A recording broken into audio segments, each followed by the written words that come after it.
Hoy, martes 26 de febrero, en Interfaz, la bióloga Julia Carabias, miembro del Colegio Nacional, nos habla sobre la importancia de la educación ambiental.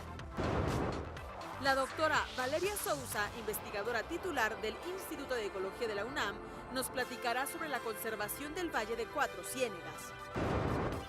La UNAM aprueba la creación de la licenciatura en órtesis y prótesis. Febrero es el mes de la salud del hombre y te tenemos una entrevista para hablar sobre la importancia de esta fecha. En nuestro reportaje de Mujeres en la Ciencia, conoceremos a la científica Rosalind Franklin. El álbum Sargento Pimienta de los Beatles regresa de una forma especial a la FIL de Minería. El gobierno de la Ciudad de México presenta un programa para promover el fomento a la lectura en el Palacio de Minería.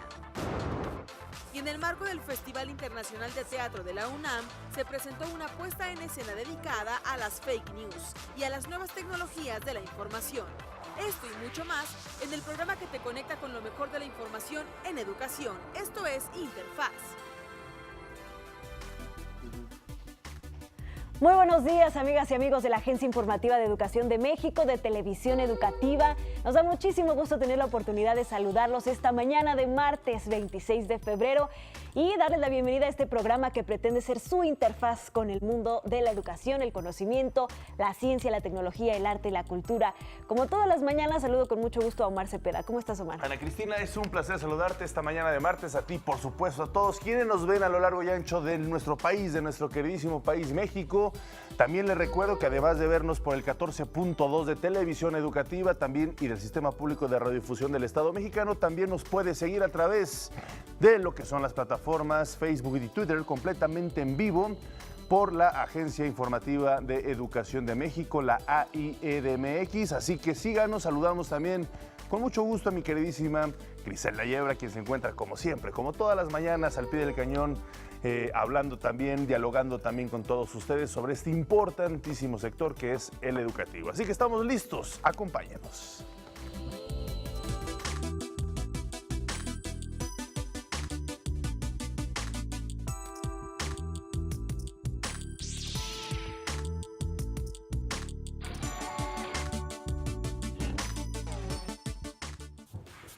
La década de los 70 marca el comienzo de la preocupación por la problemática ambiental. En el transcurso de ella se sentarán las bases para el nacimiento de una nueva forma de concebir la relación de la humanidad con el planeta, así como la incorporación del tema ambiental en diferentes agendas y listas de prioridades en todo el mundo. La Conferencia de las Naciones Unidas sobre el Medio Ambiente, que fue realizada en Estocolmo en 1972, marcó un hito en materia ambiental. En ella se reunieron 103 naciones y más de 400 organizaciones, dando inicio a un programa mundial para enfrentar los problemas ambientales, y comienza así un primer movimiento destinado a conocer mejor el medio ambiente y lograr un mejor uso y aprovechamiento de los recursos naturales. Luego de la Conferencia de Estocolmo, se crea el Programa de Naciones Unidas para el Medio Ambiente, que a su vez puso en marcha el Programa Internacional de Educación Ambiental. Actualmente, los 17 Objetivos de Desarrollo Sostenible consideran de manera transversal, es decir, en cada uno de ellos, el cuidado del medio ambiente y consideran a la educación en este aspecto un elemento fundamental. Desafortunadamente, México es el principal emisor de gases de efecto invernadero en América Latina y el único de la región que se encuentra entre las 15 naciones que más contaminan y que generan contaminación en el mundo, siendo que en 2015 se vertieron un total de 683 millones de toneladas de gases de efecto invernadero, pero se generan importantes iniciativas. La Dirección de Educación Ambiental del Gobierno de la Ciudad de México considera que la educación ambiental es un proceso en formación que permite la toma de conciencia de la importancia del medio ambiente. Promueve en la ciudadanía el desarrollo de valores y nuevas actitudes que contribuyan al uso racional de los recursos naturales y a la solución de los problemas ambientales que enfrentamos en nuestra ciudad. La Secretaría de Medio Ambiente y Recursos Naturales, a través del Centro de Educación y Capacitación para el Desarrollo Sustentable, ha acreditado hasta el momento 59 centros de educación y cultura ambiental. Todos pasos contundentes para avanzar hacia un cambio de mentalidad. Así es, Ana Cristina, y es que la educación ambiental relaciona al hombre con su ambiente, con su entorno y por supuesto busca un cambio de actitud, una toma de conciencia sobre la importancia de conservar para el futuro y para mejorar nuestra calidad de vida. Hoy en nuestro reportaje del día, la bióloga que todo mundo conocemos y admiramos y reconocemos, Julia Carabias, miembro del Colegio Nacional, nos habla sobre la importancia de la educación ambiental para el mundo. México es de las naciones con mayor biodiversidad. En nuestro país habita casi el 70% de las especies de flora y fauna de todo el mundo.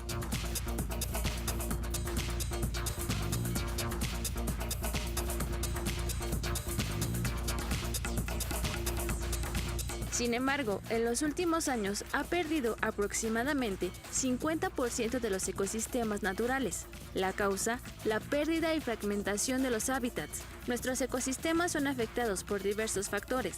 Sin embargo, la contaminación y el cambio en el uso del suelo son los factores que principalmente afectan los ecosistemas. Todos los años, miles de hectáreas de selva, bosque o pastizal cambian su perfil y dan paso a actividades de agricultura y ganadería. Tenemos una problemática muy seria en términos de el estado en el que se encuentran nuestros recursos naturales.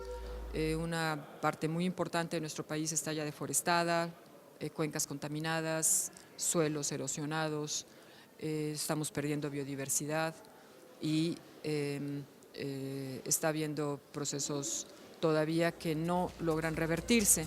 Pero no todo son malas noticias. El tema de cuidado ambiental es de importancia mundial. Cada vez más personas, organizaciones y países cambian su perspectiva y adoptan prácticas sustentables. En este punto, la educación ambiental es la mejor aliada. Bueno, los más pequeños tienen una influencia muy fuerte, obviamente, de su entorno, de su familia, y a veces las familias no tienen esos conocimientos. Por lo tanto, para poder incidir en los más pequeños, el sistema educativo formal desde el kinder y las primarias tienen que incluir los temas ambientales en todas sus, no solamente como una materia, sino en todo el tema de estudio. Siempre el componente ambiental debe de ser transversal en toda la educación y, por supuesto, en el componente cívico, ético, moral. Nuestro país también se ha sumado a iniciativas en favor de la conservación de la biodiversidad, sustentabilidad y educación ambiental. México afortunadamente ha venido construyendo en los últimos 25 años instituciones, leyes, políticas ambientales, programas, instrumentos y una capacidad también humana, un capital humano muy fuerte, muy sólido en las universidades, las carreras nuevas que hay, los doctorados y maestrías, investigadores que cada vez se meten más a esos temas. Tendríamos que lograr un cambio hacia el desarrollo sustentable en el que México pueda lograr su bienestar social, su desarrollo económico, pero sin afectar su capital natural, sus ecosistemas naturales. La Universidad Nacional Autónoma de México cuenta con espacios como el Instituto de Investigaciones en Ecosistemas y Sustentabilidad en el estado de Michoacán, que tiene el objetivo de formar capital humano que pueda resolver problemas futuros en temas ambientales. Por su parte, el Instituto Politécnico Nacional cuenta con la carrera de Ingeniería Ambiental en la Unidad Profesional Interdisciplinaria de Ingeniería en Zacatecas, en la que busca formar un equilibrio entre las actividades humanas y la conservación del medio ambiente. El problema nos involucra a todos. Como sociedad, también tenemos la obligación de realizar y proponer acciones que promuevan una mejor educación ambiental. La sociedad tiene que organizarse más para poder exigir ese derecho humano que es el medio ambiente sano. Y en ese sentido, pues es muy importante la educación ambiental, en la que la gente tenga información, conocimiento de la problemática, que sepa que hay salidas, que hay alternativas y que pueda organizarse para implementar esas alternativas. Yo creo que en ese sentido la educación ambiental es un componente básico para el cambio.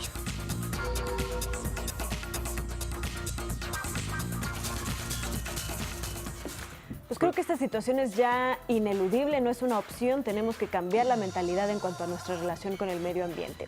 Así es, Ana Cristina, y escuchamos pues una de las voces con mayor autoridad moral para hablar sobre este tema, así que vamos a seguir hablando sobre este tema, la importancia de cuidar nuestros ecosistemas. Una pausa, regresamos, esto es Interfaz.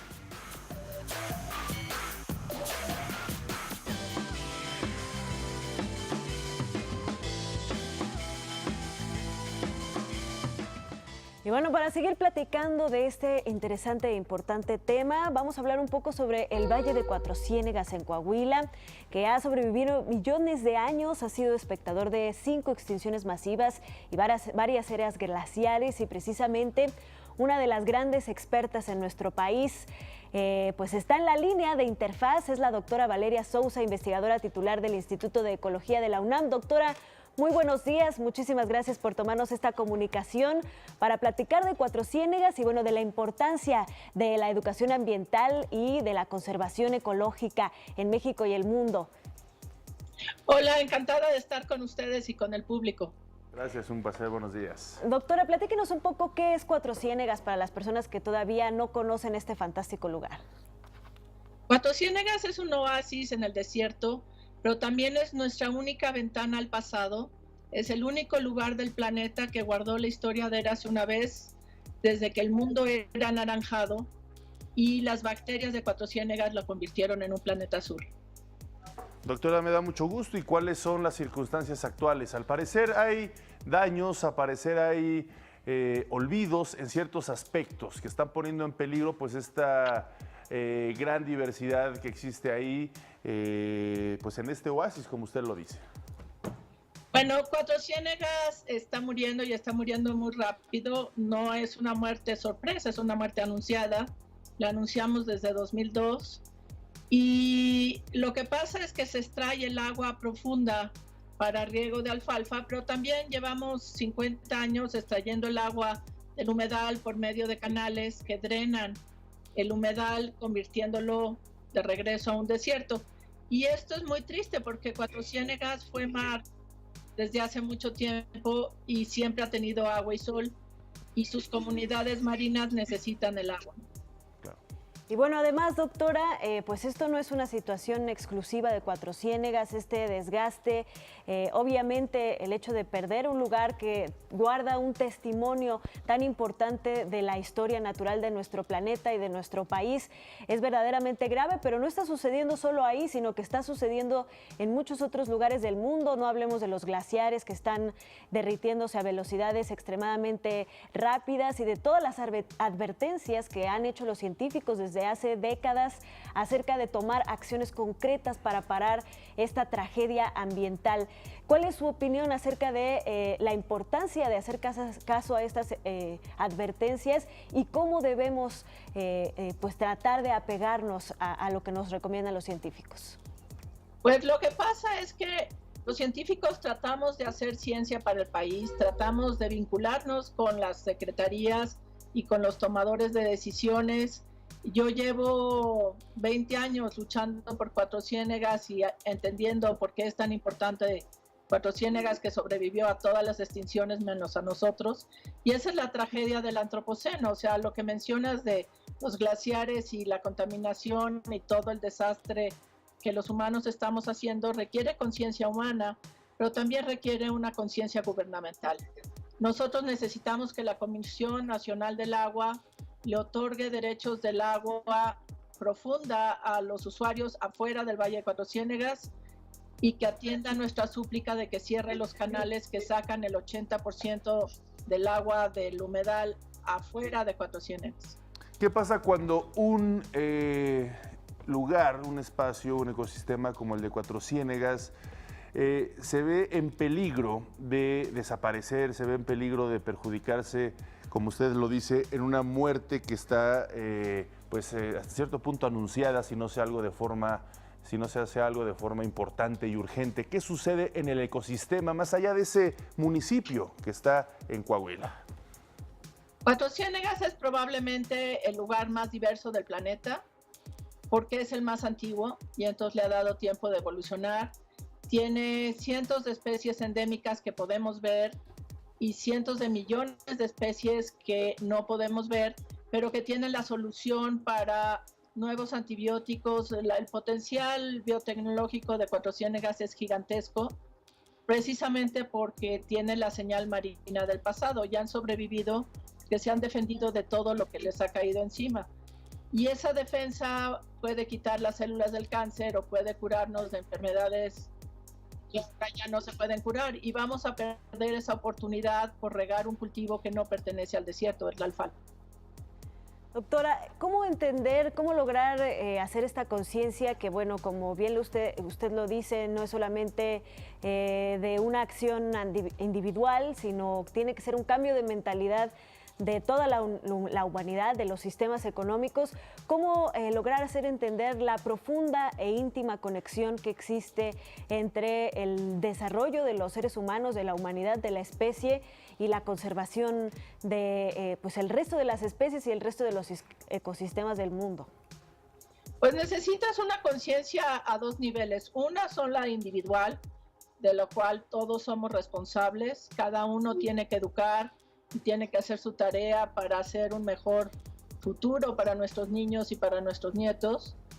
Y por otro lado está la parte fiscal, la parte gubernamental, sin la cual los individuos no pueden hacer gran cosa. O sea, llevamos mucha gente levantando la voz por Cuatro Ciénegas, pero si con agua no cambia esos usos del agua afuera del valle, que es muy sencillo, cuesta solamente 5 millones de pesos. No hay mucho que hacer. O sea, las gentes de Cuatro Ciénegas están concientizadas, pero el gobierno hace oídos sordos. A mí me gusta lo que comentó hace unos minutos para finalizar, doctora, en el sentido de que esta zona es una zona única en el mundo, ¿no? Pues hay información primigenia que conserva precisamente temas únicos por los estudios que se pueden hacer de incluso la evolución de la Tierra, del hombre, en fin, muchos detalles al respecto que tengan que ver con las bacterias también. Sí, no, es un tesoro que nos tocó a los mexicanos cuidar y a los mexicanos transformar, y a ver si podemos hacerlo. Yo espero que sí. Todavía tenemos tiempo. Bueno, pues seguramente. Muchísimas gracias por haber estado con nosotros, doctora. Le mandamos un fuerte abrazo, muy buenos días para mantener pues el diálogo al respecto. Excelente día. Hasta luego. Gracias. Bye. Pues ahí está la doctora Valeria Sousa, investigadora titular del Instituto de Ecología de la UNAM, pues en alerta para cuidar este espacio allá en Coahuila. Cuatro Ciénegas. Pues muchísimas gracias, vamos a hacer una breve pausa, regresamos con más temas. Esto es Interfaz.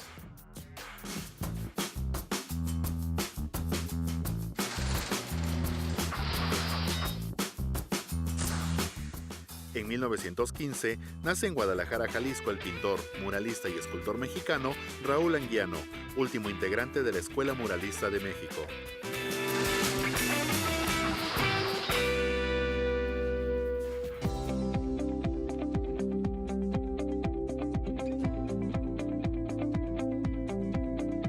Gracias por continuar con nosotros. Les recuerdo que nos puede seguir a través de Twitter y de Facebook completamente en vivo a través de la AYDMX. Ahí está el hashtag donde nos puede también seguir, y por supuesto en la página de Televisión Educativa también completamente en vivo. Les comento que en el Senado de la República se llevó a cabo el foro hacia una nueva legislación para el fortalecimiento de la educación de niñas, niños y jóvenes, donde legisladores y miembros también de la sociedad civil, y esto es muy importante, debatieron sobre la propuesta de reforma al artículo 3º constitucional. Los procesos de formación docente, de ingreso, promoción y permanencia en el sistema educativo fueron algunos temas que centraron el debate en el tercer foro para una nueva legislación para fortalecer la educación en México, realizado en el Senado de la República. En la sesión participaron legisladores y miembros de organizaciones de la sociedad civil, quienes coincidieron en la valía de los docentes. Los maestros son piezas clave en el desarrollo y en el cambio educativo. Sin los maestros no vamos a poder mejorar la educación en ningún país y en ninguna parte del mundo. Los maestros son fundamentales. En los últimos años, la matrícula de las escuelas normales ha sufrido una disminución de casi el 50%. Los especialistas coincidieron en la necesidad de que el texto constitucional sea claro en los mecanismos para el ingreso al servicio profesional docente. Desde la Constitución debemos establecer una visión más amplia de lo que son los derechos profesionales de los docentes. Entonces, esto debe incluir, por ejemplo, el derecho de los docentes a una formación inicial de calidad, el derecho de los docentes a una formación continua, igual, pertinente, relevante, el derecho a un proceso de selección transparente, equitativo, imparcial, también el derecho al acompañamiento. En el Senado de la República, los especialistas reconocieron la iniciativa de reforma presidencial que establece el derecho de los maestros a la formación y profesionalización continua por medio de evaluaciones. La evaluación de los docentes, no de manera punitiva, pero sí desde un aspecto de diagnóstico. En segundo lugar, muy importante y que no lo hemos hecho, es que le regresemos esa información al maestro, que el maestro tenga la oportunidad de ver cuáles pueden ser sus áreas de mejora, que pueda tener un acompañamiento al respecto. Y tercero, programas de formación para docentes, sí, pero claro, ligados a lo que el docente necesita. En su oportunidad, el diputado Juan Carlos Romero Hicks destacó que en la Cámara Alta hay 17 iniciativas de reforma educativa que también se analizarán bajo el precepto de que el derecho a la educación de los niños y jóvenes será el centro del debate. En un conjunto de comunidades de aprendizaje, la razón de ser es el alumno, la forma de ser es el profesor. Y tenemos que lograr que, y en eso se incorporan en varias iniciativas, que el interés superior de la niñez, que ya está en tratados internacionales, quede como el foco principal de la concentración. Otro de los temas abordados fue la importancia de incluir en el texto constitucional a la educación inicial, cuya responsabilidad esté a cargo del Estado. Tiene que haber políticas equitativas, tiene que haber políticas de inclusión y estas tienen que quedar manifestadas en la Constitución y no es suficiente que quede solo esto en las leyes secundarias. El foro convoca a todos los involucrados en el sistema educativo para que planteen sus propuestas como parte del ejercicio de Parlamento abierto que busca enriquecer la legislación educativa. Los próximos contarán con la participación de representantes de educación superior y escuelas normales, docentes, estudiantes y padres de familia. Y con el objetivo de otorgar una mejor atención a las personas que sufren alguna discapacidad, el Consejo Universitario de la UNAM aprobó ahora la creación de la licenciatura en órtesis y prótesis. Los invitamos a conocer más sobre esta nueva carrera de la UNAM. De acuerdo con la Organización Mundial de la Salud, más de 1.000 millones de personas viven con alguna forma de discapacidad. De ellas, casi 200 millones experimentan dificultades considerables en su vida diaria. Las personas con discapacidad se ubican entre los sectores con mayor rezago económico y pobreza. Parte del origen de este problema radica en la falta de aparatos que les ayuden a realizar sus labores cotidianas con mayor facilidad. Dentro de la primera reunión ordinaria del Consejo Universitario de la UNAM, fue aprobada la creación de la licenciatura en órtesis y prótesis. Esta carrera, única en Latinoamérica, se encargará de formar a profesionales que atiendan a población vulnerable por haber sufrido alguna amputación y a personas con discapacidad que requieren alguna prótesis. Y esta licenciatura viene a llenar un hueco que existe en el país y en toda Latinoamérica desde hace muchos años, el que es la posibilidad de que se formar alumnos con una formación, valga la redundancia, profesional en diseñar, fabricar y adaptar órtesis y prótesis. Entonces esta licenciatura viene a llenar, como yo decía, este hueco porque la mayoría de los ortesistas y protesistas que están en México se formaron hace ya algunos años. De acuerdo al Colegio de Ortesistas y Protesistas de México, hay aproximadamente 108 protesistas nada más para atender una población creciente. Los egresados de esta licenciatura tendrán una visión integral para valorar y manejar a personas con alguna discapacidad del sistema neuromusculoesquelético y poseerán las habilidades clínicas y técnicas para diseñar, fabricar y adaptar prótesis que ayuden a los pacientes a reintegrarse a la sociedad. Los egresados en realidad se abre todo un campo nuevo, pueden trabajar desde por su cuenta, ¿no? Porque hay mucha gente que trabaja por su cuenta. Otra vertiente importante es que Aquí en el campus Juriquilla, la ENES está rodeada por centros e institutos de investigación. Está el Instituto de Neurobiología, está el Centro de Física Aplicada y Tecnología Avanzada, Ciencias de la Tierra, el Laboratorio del Genoma Humano, entidades de la Facultad de Ingeniería, del Instituto de Ingeniería, del Instituto de Matemáticas y de la Facultad de Ciencias. Entonces los muchachos tienen una amplia gama de poder seguir con algún programa de posgrado relacionado idealmente, ¿no?, con proyectos que tengan que ver con el desarrollo de órtesis y prótesis, que es un campo que en México no está muy desarrollado en términos de investigación. Lo que buscamos es preparar jóvenes para enfrentar este reto, que ya es un reto actual y es un reto que va a aumentar en el futuro. El plan de estudios de la nueva carrera es de 9 semestres y comprende 50 asignaturas, 46 obligatorias y 4 optativas. Los alumnos recibirán formación en 5 áreas: ciencias básicas y matemáticas, ciencias sociales y humanidades, tecnología, médico-biológica y ortésica y protésica aplicadas. La licenciatura en órtesis y prótesis se impartirá en la Escuela Nacional de Estudios Superiores, Unidad Juriquilla, en Querétaro. Con esta licenciatura, la oferta académica de la Universidad Nacional Autónoma de México llega a 125 carreras.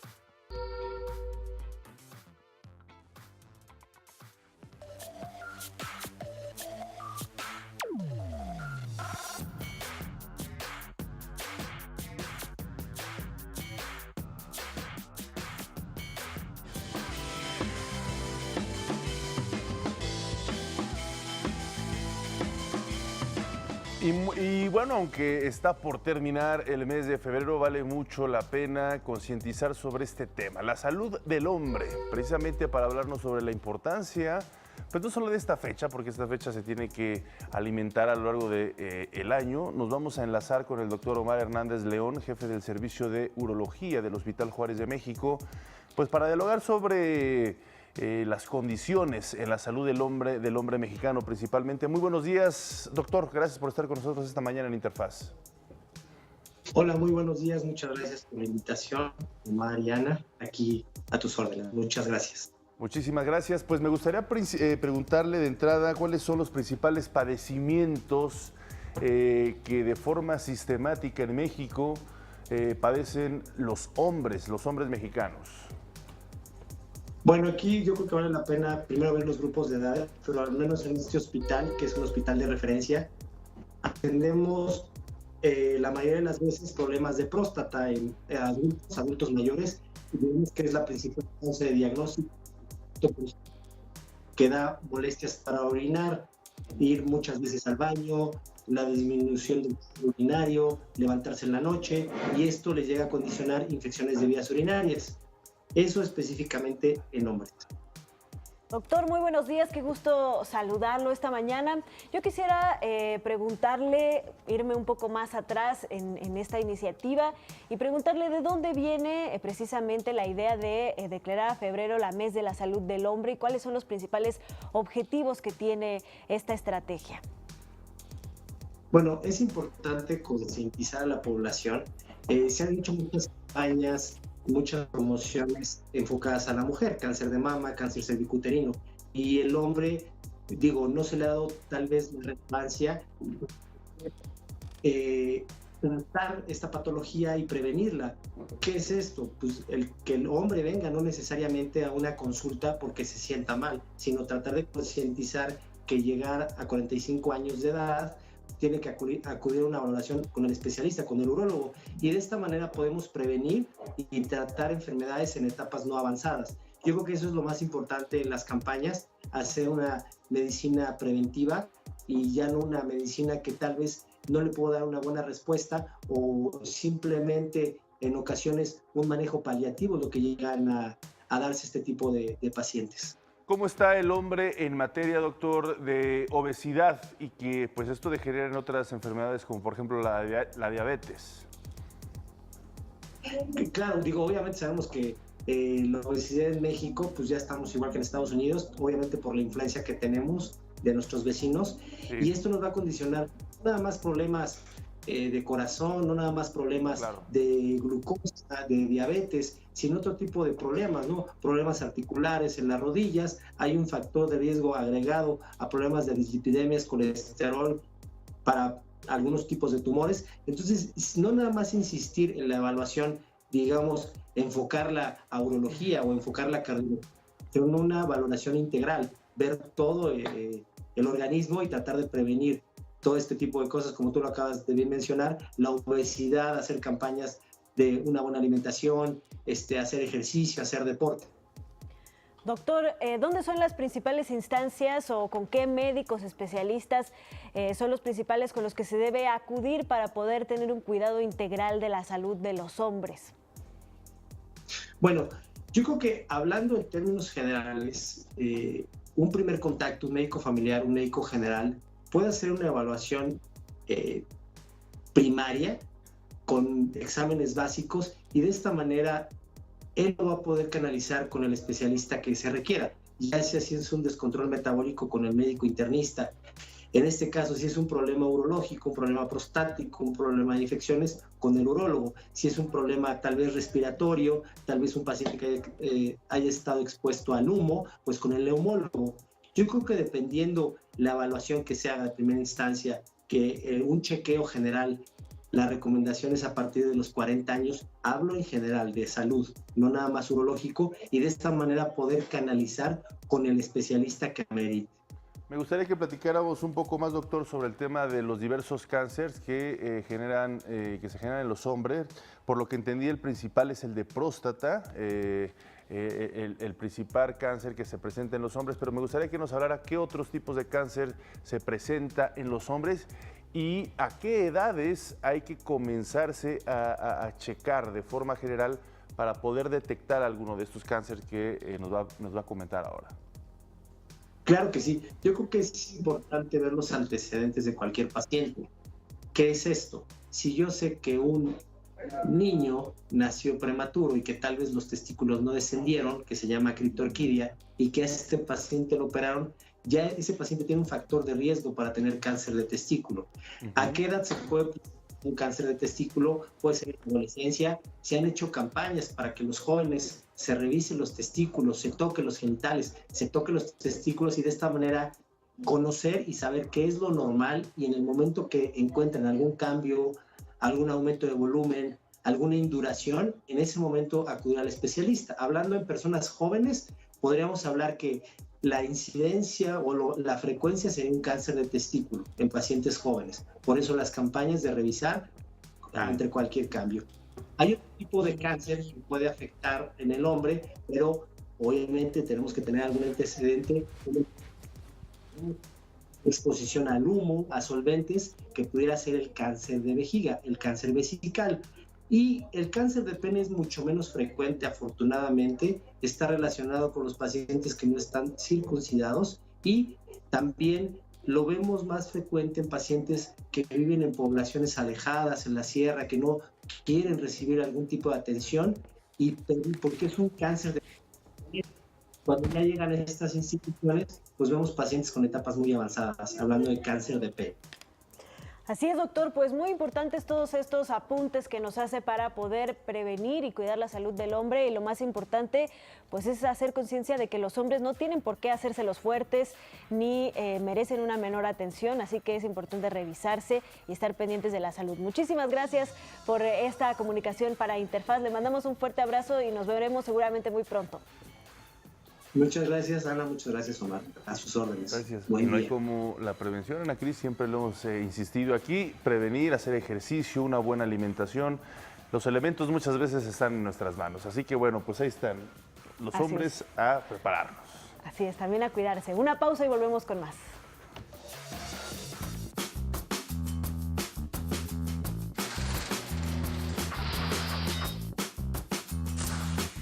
En 2006, en las afueras de la ciudad de El Cairo, Egipto, fue descubierto un templo con varias estatuas monumentales, una de las cuales se cree que pudiera pertenecer al faraón Ramsés II.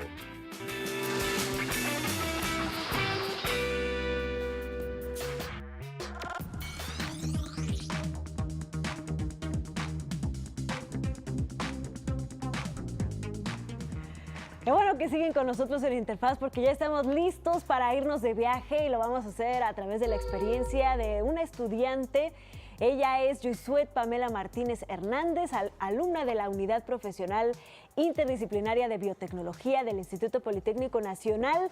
Y bueno, ella nos va a llevar hasta Lisboa, Portugal, específicamente académicamente hablando, al Instituto Superior el Instituto Superior Técnico de Lisboa. Yusuet, bienvenida, muchas gracias por estar con nosotros hoy en Interfaz.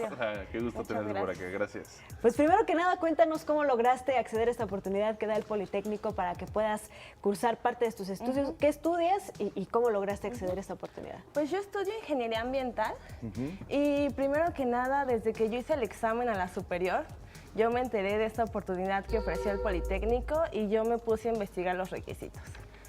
El Politécnico cada semestre saca una convocatoria tanto de movilidad internacional como nacional y te pide que cumplas ciertos requisitos. Ahorita apenas cambiaron la convocatoria. Antes te pedían A2 de inglés para Latinoamérica, pero ahora ya te piden B1 general para Latinoamérica y para Europa o para Estados Unidos, Canadá, te piden B2 o dependiendo de la escuela. Te piden un promedio mínimo de 8, pero yo la verdad no recomiendo aplicar con 8 porque hay mucha competencia. Entonces, a los que estén interesados en aplicar, yo les recomiendo esforzarse desde el primer semestre y tratar de subir su promedio lo más posible para que pues puedan competir en este mundo, ¿no? Claro, sobre todo tantos estudiantes que aplican y es muy competitivo. Yo me tuve que preparar también un poco con el portugués. Mis clases en Lisboa fueron en inglés, pero pues allá el idioma oficial es el portugués, ¿no? Fuera de la universidad, ¿cómo me iba a comunicar? Entonces tuve que estudiar portugués, cumplir con currículum. Claro. ¿Cuántas personas más o menos son las que se van, por ejemplo, en un semestre? Decías que hay que empezarse, además te quiero preguntar, decías que hay que empezarse a preparar desde el primer semestre. ¿En qué semestre estás o te fuiste estos 6 meses prácticamente a Portugal de intercambio académico? ¿Y cuántos alumnos del Politécnico fueron seleccionados? Bueno, yo apliqué en 7º semestre porque además tienes que cumplir un cierto número de créditos, entonces yo tuve que esperar. Apliqué en 7º, cursé 8º allá. El Politécnico ofrece alrededor de unas 430 becas aproximadamente. ¿A todo el mundo? A los integrantes de la comunidad politécnica. Correcto. ¿Por año? Me parece que no estoy muy segura si es por semestre o por año. Yo cuando salí seleccionada en las listas, yo vi aproximadamente que ese número de alumnos había sido aceptado, pero para la universidad a la que yo apliqué únicamente ofrecían 2 lugares, entonces sí estaba muy competido. Peleado, sí. ¿Y cuáles son los beneficios que trae esta beca, ¿no? Porque eso también es un factor muy importante a tomar en cuenta. A lo mejor cumples con el promedio, con el idioma, pero a lo mejor necesitas cierto presupuesto o necesitas papeles. ¿Qué es lo que ofrece la beca para que tú puedas complementarlo pues, con más presupuesto, con otro tipo de situaciones? Pues el Politécnico nos da una beca dependiendo del país al que vayamos. Varía mucho el presupuesto que nos da dependiendo si vamos a Europa, América del Norte o América Latina. Pero yo sí recomiendo que lleven un dinero extra y que ahorren, se preparen, porque en principio los gastos son grandes. Hay que sacar el pasaporte, hay que aplicar a la visa. Entonces, en lo que uno espera la beca, tiene que tener guardado un poco de dinero para poder llevar a cabo esos trámites. No, además de que si vas a estar por un periodo prolongado, pues obviamente no perderse la oportunidad de, sobre todo, por ejemplo, si te vas a Europa, poder viajar. De viajar, de conocer, Europa, ¿no? Exactamente. Bueno, ¿y cómo fue tu vida ya en Portugal? Estamos viendo fotos ya tuyas ahí con una comunidad internacional muy importante. Sí, muy grande. Supongo que, bueno, para empezar, ¿cómo fueron tus estudios ahí, en esta escuela, en el Instituto Superior Técnico de Lisboa? ¿Cómo fueron tus actividades? ¿Qué diferencias y similitudes encontraste respecto al Politécnico? Pues la primera diferencia es que las clases eran en inglés. Después, bueno, el modelo educativo es muy diferente.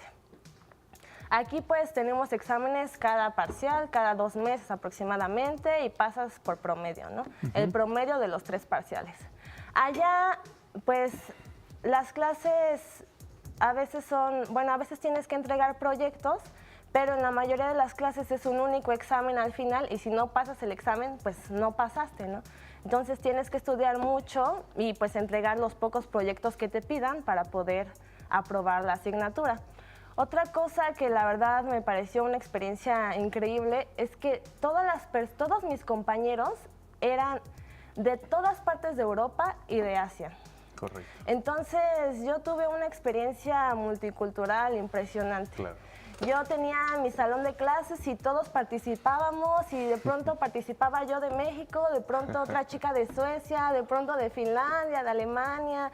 Entonces todo ese enriquecimiento que uno puede llegar a tener por la opinión de gente que viene de otro país, de otro modelo educativo, de otra realidad, principalmente es eso. Claro, claro. Sí, es que ese tipo de experiencias pues, verdaderamente te abren el panorama de lo que está sucediendo en todo el mundo y bueno, cuando además tienes la oportunidad de estudiar algo que está relacionado con tu profesión y tu carrera, pues te da un panorama muy completo. Yo quisiera preguntarte en este aspecto, ¿cómo cambió tu visión de tu futuro a raíz de esta oportunidad?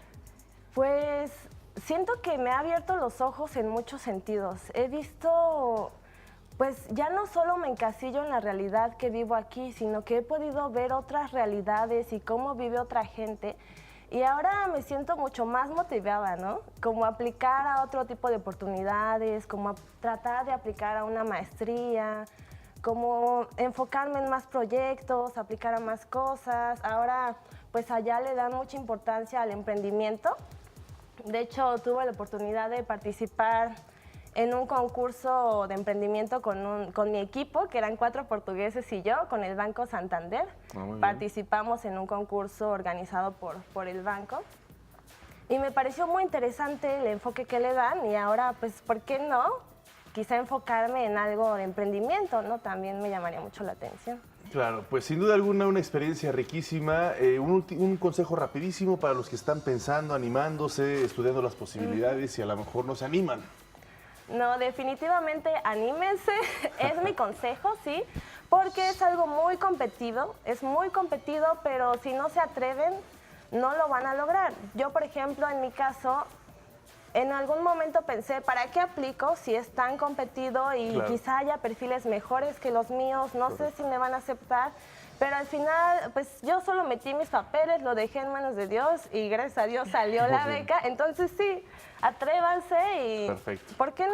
Claro, cambió tu vida sin duda. Gracias, Yusuet, por estar con nosotros esta mañana. Gracias, todo el al éxito. contrario, gracias a ustedes. Una pausa, breve pausa y regresamos.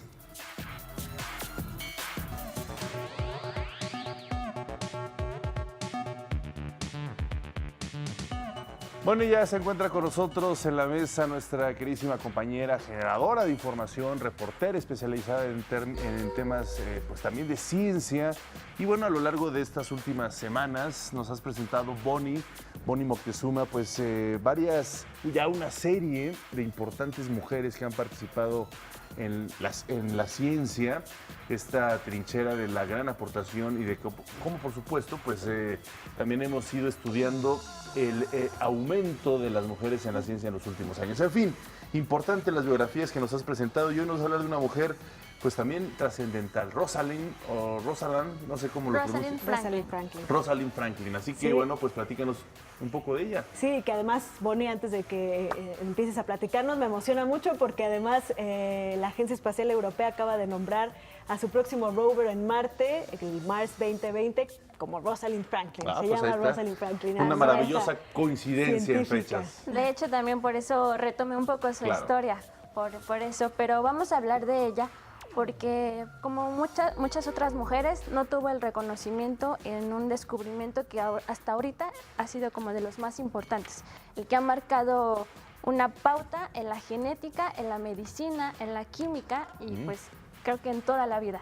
Ella a través de una foto descubrió la vida. ¿De dónde es? ¿Qué nacionalidad es? Ella es de Londres. Ella es inglesa. Muy bien, pues vamos a ver este reportaje que nos preparaste, Bonnie, y pues regresamos para seguir platicando al respecto. Adelante.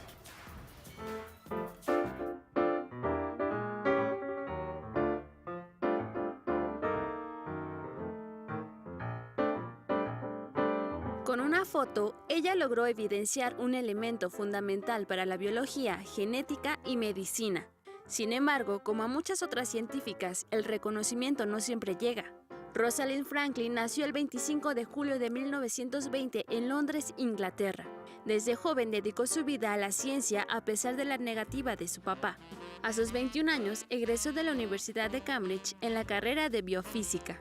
En 1945 obtuvo su doctorado en química física y un año más tarde viajó a París para trabajar en el Laboratorio Central de Servicios Químicos del Estado, donde aprendió el manejo de las técnicas de difracción de rayos X en cristales.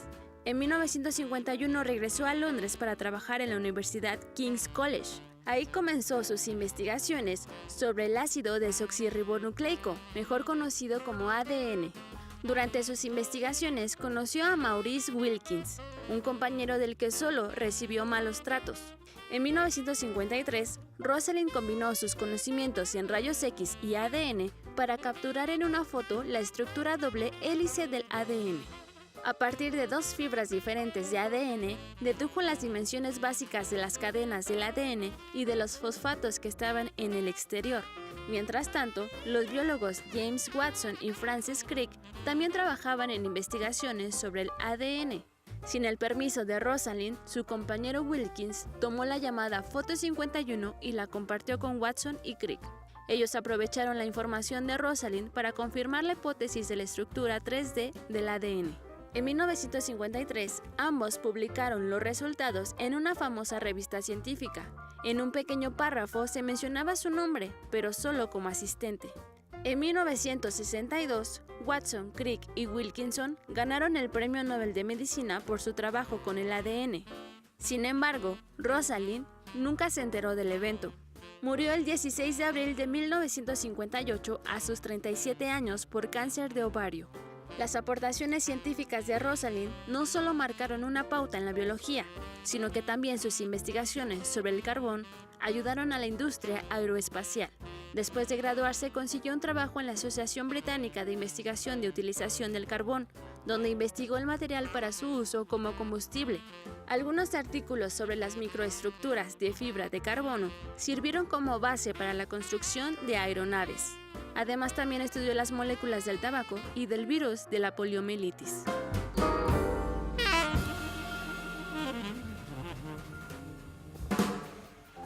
Pues si además vivió muy poco, ¿no? Imagínate lo que hubiera logrado hacer si hubiera tenido oportunidad de seguir desarrollando todos sus estudios científicos. Así es, pues ella nunca logró ver los resultados de su descubrimiento, ¿no? Porque aparte, pues, esta investigación fue tomada por otras personas que ganaron el premio Nobel y ella nunca se enteró, nunca tuvo Claro.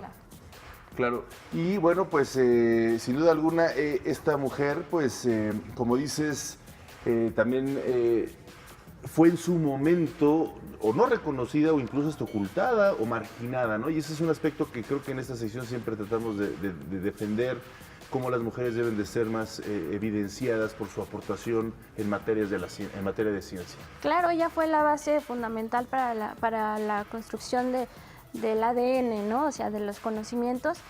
Y Watson, el que ganó el premio Nobel, sí tiene un libro que se llama La doble hélice, donde habla de ella de una manera como no muy cortés, ¿no? Entonces claro, siempre como a un lado se le hizo, por el simple hecho de ser mujer. Claro. Afortunadamente, bueno, se está haciendo toda esta reivindicación, hay un movimiento muy grande en todo el mundo para reconocer a las mujeres que a lo largo de la historia han contribuido de manera importante a la ciencia y sobre todo para provocar que más niñas y mujeres ya ahora en estas generaciones pues elijan carreras científicas. No, y como lo que decías Ana Cris, ¿no? De este nombre que le pusieron a el rover que va a ser lanzado a Marte en el 2020 por la Agencia Espacial Europea. Es el proyecto ExoMars, se va a lanzar en julio del 2020 y bueno, también otro dato interesante de ese rover es que ahí va a haber un experimento que se llama HABIT, en el cual participa el doctor Rafael Navarro, que es un astrobiólogo mexicano del Instituto de Ciencias Nucleares de la UNAM, único mexicano que ha participado en el Curiosity, ahora fue invitado a participar en ExoMars. Este experimento HABIT va a intentar recolectar agua de la atmósfera de Marte para ver si es posible hacer granjas de agua en Marte para cuando los seres humanos y va a llevar lleguemos. el nombre de Rosalind. Así es, Rosalind Franklin se va a llamar el rover, así como Curiosity se llama Curiosity, se llama Rosalind Franklin. Está muy bien, ¿no? Un gran reconocimiento finalmente. Sí, y además también pues hay muchas instituciones educativas con su nombre, también hay premios, hay becas. Sí, poco a poco. Un asteroide. Un asteroide, sí es cierto. Muy bien, pues ahí está, interesante aportación, gracias por tenerlo. Y la próxima semana, ¿qué vamos a ver? ¿Conocen una chica que se llama Hedy Lamarr, una actriz? Sí, claro. Bueno, pues también fue inventora. Entonces, muy bien. ella hizo un sistema de telecomunicaciones que hasta ahorita seguimos utilizando, pero les cuento después. Muy bien, perfecto. Perfecto, pues estaremos pendientes. Gracias, Bonnie. Vamos a hacer una breve pausa, pero tenemos más temas en Interfaz. No se vayan.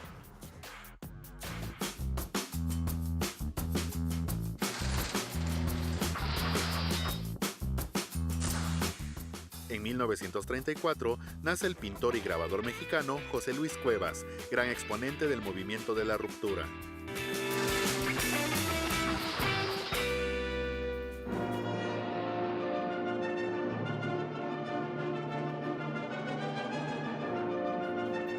Llegamos a la parte cultural de Interfaz y bueno, sin duda los Beatles fueron una de las bandas más famosas en toda la historia del rock, lo siguen siendo.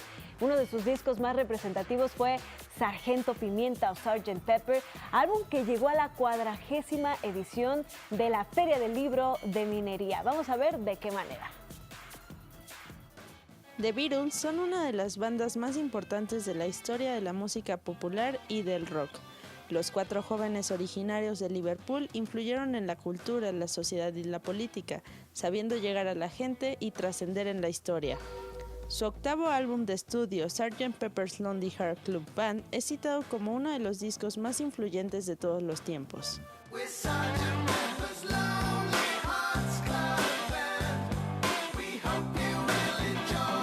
52 años después, el álbum Sargento Pimienta llega a la fil del Palacio de Minería, con la presentación del libro A medio siglo del Sgt. Pepper's Lonely Hearts Club Band, una reflexión profunda sobre la contracultura de los años 60 del siglo XX. Texto que reúne 11 ensayos que buscan crear una reflexión sobre el carácter de la revolución ocurrida en los años 60 y 70. Entre sus autores participan Margarita Muñoz Rubio, José Miguel Ordóñez, Luis Hernández Navarro, Elvira Concheiro, entre otros. La idea es ofrecer, digamos, un panorama como plural de diversos aspectos que hay alrededor, no nada más alrededor en 3 niveles, alrededor del disco del Sgt. Pepper's, en primer nivel. Alrededor de la obra de los Beatles en un segundo nivel, tercero en un nivel más global, alrededor y en referencia a toda la revolución cultural que hubo en esa época. Bajo la coordinación del doctor en filosofía, maestro en ciencias y biólogo de la Universidad Nacional Autónoma de México, del Centro de Investigaciones Interdisciplinarias en Ciencias y Humanidades, el lector podrá encontrar en este libro una compilación que lo motivará a pensar y repensar el significado de aquellos días y su importancia en nuestra época. Es un libro que cumple con su promesa de ser interdisciplinario, pero no solo dentro de la cuestión académica, como ya señalaba Gaby, sino que pues hay también periodistas culturales, hay gente que escribe en el libro que tiene distintas perspectivas, ¿no? O sea, a la hora que lo estás leyendo no te quedas nada más pensando en que te van a contar cómo es el disco, cómo fue el contexto sociocultural, ¿no? Hay toda una serie de cuestiones, es un diálogo abierto.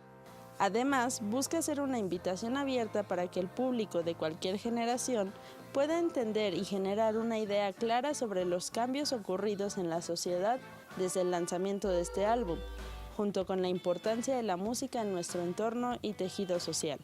La música es una experiencia total, es una experiencia que te afecta inmediatamente el cerebro. Y a partir del cerebro te afecta tus glándulas de secreción interna y por todo. O sea, uno empieza y te afecta el pensamiento, te afecta todo. Es una prueba más del hecho de que la música, como cualquier otra forma de arte, va de la mano con los fenómenos sociales. Incluso puede ser causa e impulso para cualquier movimiento. El libro A medio siglo del Sgt. Pepper's Lonely Hearts Club Band, una reflexión profunda sobre la contracultura de los años 60 del siglo XX, es una interpretación y un diálogo de un proceso formativo sobre las revoluciones juveniles de los años 60 y 70, que se vieron musicalizadas por el rock. Y bueno, pues dentro del marco de la FIL, la Feria Internacional del Libro del Palacio de Minería, el gobierno de la Ciudad de México presentó el proyecto Un Libro Te Espera, que es un espacio donde se busca fomentar la lectura entre los capitalinos.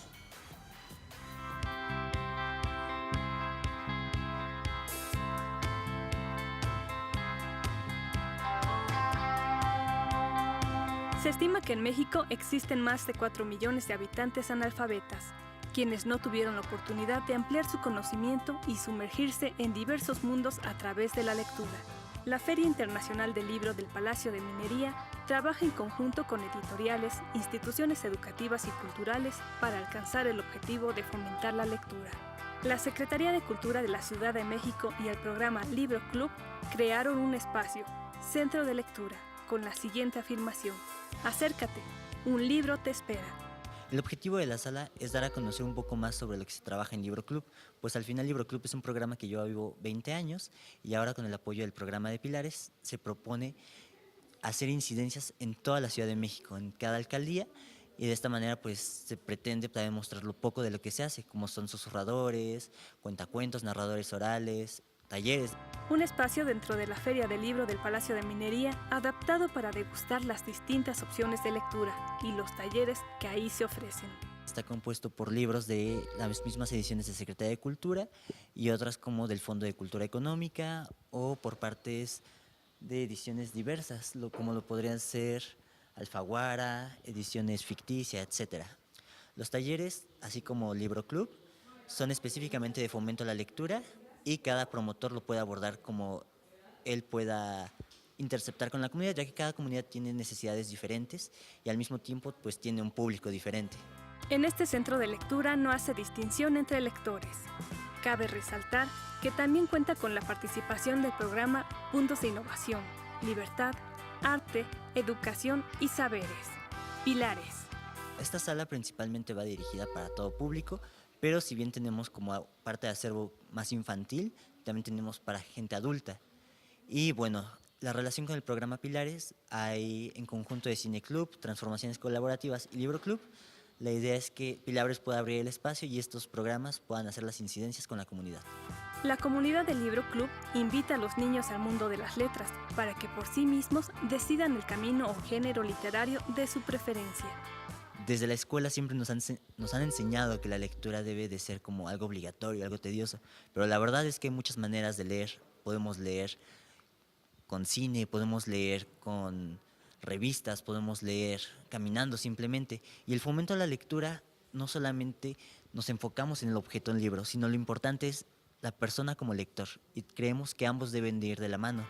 Historias que a veces se asemejan a los sucesos que uno vive y que incluso incentivan la empatía. Pues a los niños creo que es una gran oportunidad de que se acerquen a otros mundos y que conozcan a otros niños como ellos, que tal vez no viven en el mismo lugar que ellos, pero tal vez puedan estar viviendo algo que ellos sí. Para saber los horarios y las actividades en el centro de lectura, consulte la página filminería.unam.mx.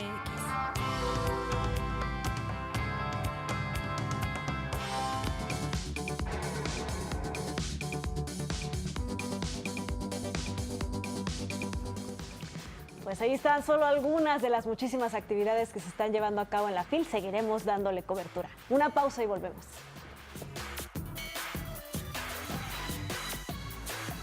Gracias por continuar en mi interfaz. Y bueno, el Instituto Nacional de Bellas Artes y Literatura hizo nuevos nombramientos al frente de las compañías artísticas.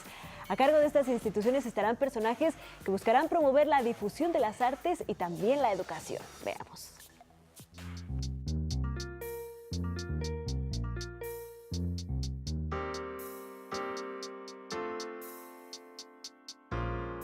El Instituto Nacional de Bellas Artes y Literatura es un organismo dependiente de la Secretaría de Cultura Federal, cuyo objetivo es promover la difusión de las artes y organizar la educación artística en todo el territorio nacional. Para 2019, el instituto se ha planteado fortalecer la promoción nacional e internacional de las compañías artísticas, recuperar el diálogo interdisciplinario e iniciar una redefinición de los modelos de producción artística de las diversas disciplinas. Por estos motivos, la directora general del Instituto Nacional de Bellas Artes y Literatura, Lucina Jiménez, presentó los nuevos nombramientos en compañías y museos del INVAL.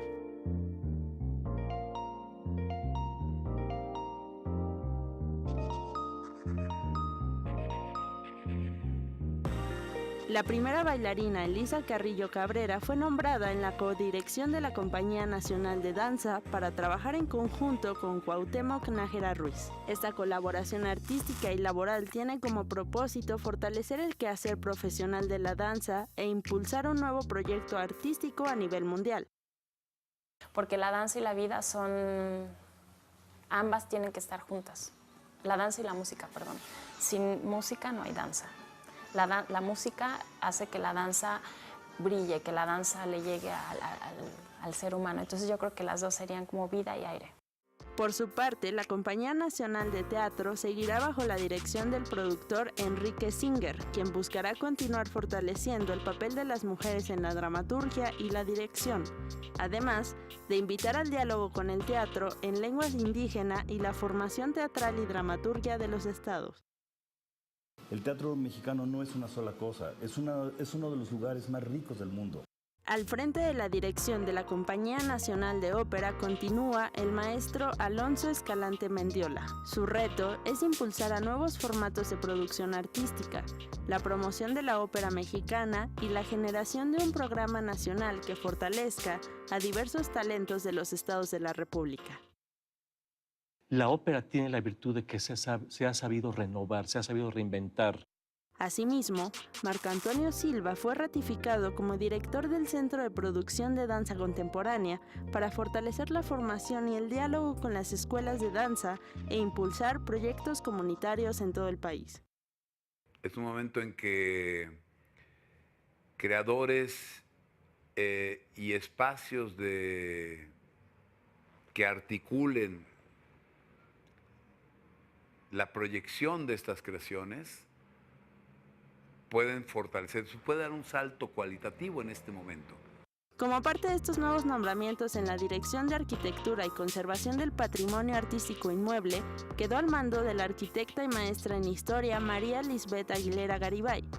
En la gerencia del Palacio de Bellas Artes se ratificó a Silvia Carreño para consolidar las acciones de promoción y difusión de la actividad artística. Y en el Centro Nacional de Conservación y Registro del Patrimonio Artístico Mueble fue ratificado el maestro en Museología Ernesto Martínez Bermúdez.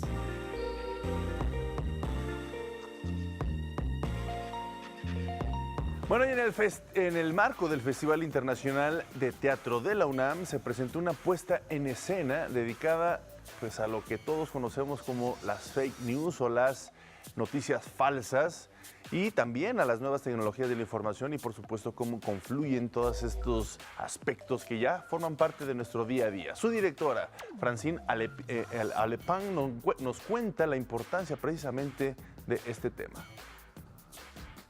Como parte del Festival Internacional de Teatro UNAM, se presentó la obra Mensajes bajo la dirección de Francine Alepán. Son cuatro jóvenes adolescentes que viven una crisis de adolescencia y con muchos adolescentes de hoy se hablan muchísimo hay la comunicación, pero con los mensajes, con los textos, ¿no? Entonces hay como una falta de comunicación porque no sabemos si es la verdad o no.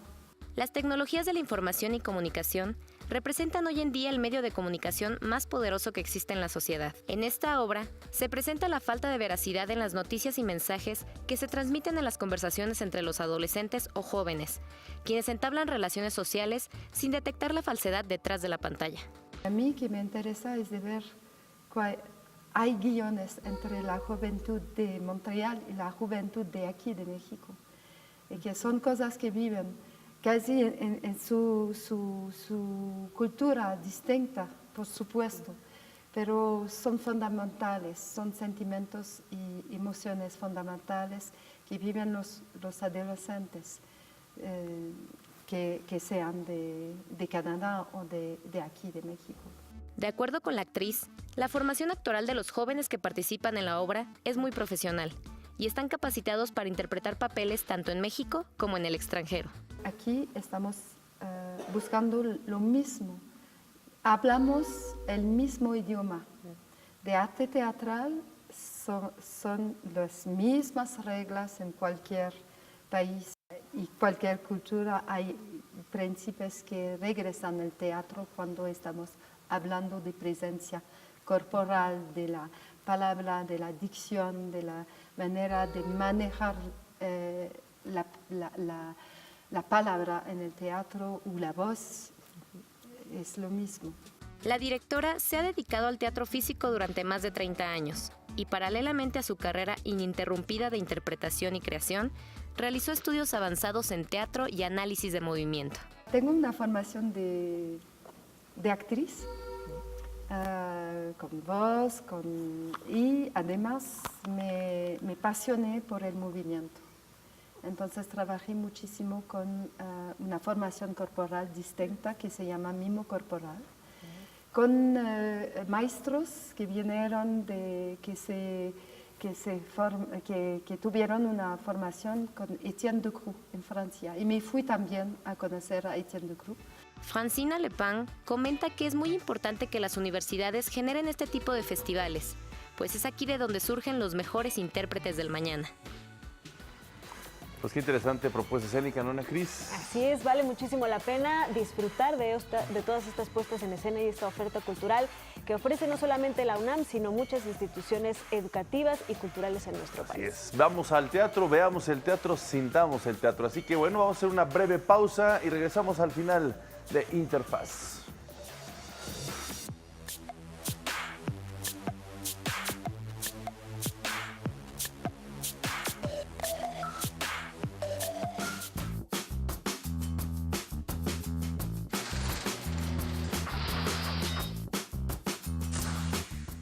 En 1863 en México, entre las leyes de reforma se decreta la extinción de las comunidades religiosas, con el fin de disminuir el poder económico de la Iglesia.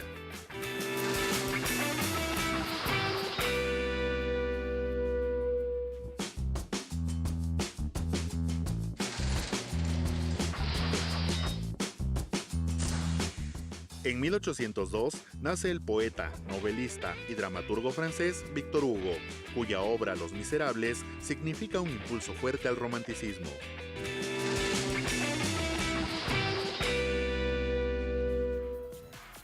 Y seguimos con la cultura al final de esta emisión de Interfaz, y es que la curadora Itala Schmelz presentó el libro Los Cuerpos de la Imagen, un ejemplar que reúne diversos trabajos de renombrados exponentes de la fotografía, en los que se muestra la relación de la imagen con diferentes campos de trabajo. ¿Quieren entender de qué se trata? Vamos a ver esta interesante nota. Itala Schmelz es gestora cultural y crítica de arte. Ha dirigido espacios como la Sala Siqueiros, el Museo de Arte Carrillo Gil, el Centro de la Imagen, entre otros.